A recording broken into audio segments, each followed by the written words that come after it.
سرد خشک مزاج ناظرین یہ صدا کی مشینی تحریک ہے۔ اس مزاج میں جسم میں گرمی یعنی صفرا اور تری کی کمی ہوتی ہے، جبکہ سردی یعنی صدا اور خشکی کی جسم میں زیادتی ہو جاتی ہے۔ ناظرین اس مزاج میں تحال میں تحریک یعنی تیزی، دماغ میں تحلیل یعنی پگھلاؤ، جگر میں تسکین یعنی سستی اور دل میں تخدیر سن ہونا یعنی جماؤ ہوتا ہے۔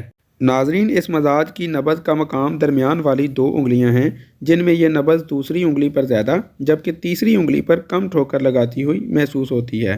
یہ نبض دوسری انگلی پر سردی اور تیسری انگلی پر خشکی کو ظاہر کرتی ہے۔ سرد خشک مزاج کا آدمی دکھنے میں لاغر، دبلا پتلا اور کمزور نظر آتا ہے۔ اس مزاج کے انسان کو نیند بہت کم آتی ہے۔ اس آدمی کا رنگ خاکستری ہوتا ہے اور منہ کا ذائقہ اکثر پھیکا رہتا ہے۔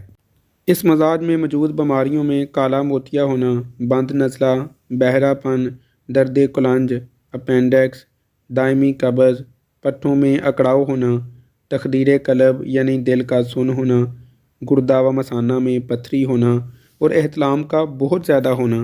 اس کے علاوہ ذکاوت حس یعنی جھوٹی شہوت آنا، جسم پر سیاہ مہکے ہونا، گنجا پن، چنبل، خارش ہونا، یہ امراض سرد خشک مزاج کے انسان میں ہو سکتی ہیں۔ ناظرین قشری اعصابی تحریک پیدا کرنا اس مزاج میں موجود بیماریوں کا فطری علاج ہے۔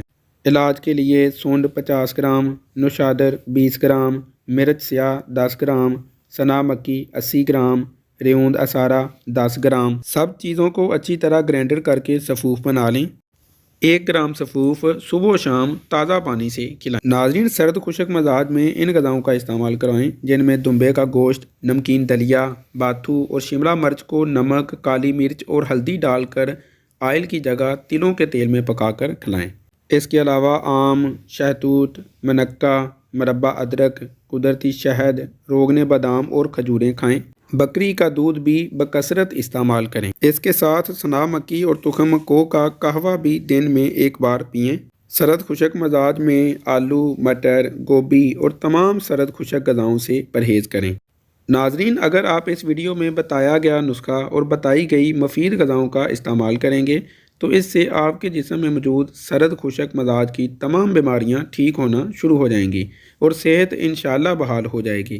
ناظرین ہماری حوصلہ افزائی کے لیے ویڈیو کو لائک کریں۔ ویڈیو کے بارے میں کوئی سوال پوچھنا چاہتے ہیں تو کمنٹ کر کے پوچھ سکتے ہیں۔ اسکرین پر آنے والے واٹس ایپ پر رابطہ کر کے مشورہ کر سکتے ہیں۔ اس کے علاوہ چینل کو سبسکرائب کریں اور لیٹسٹ ویڈیو کا نوٹیفیکیشن سب سے پہلے آپ کو مل سکے، اس کے لیے نوٹیفیکیشن کو بھی انیبل کر لیں۔ ناظرین اپنا بہت سارا خیال رکھیے گا۔ فی امان اللہ۔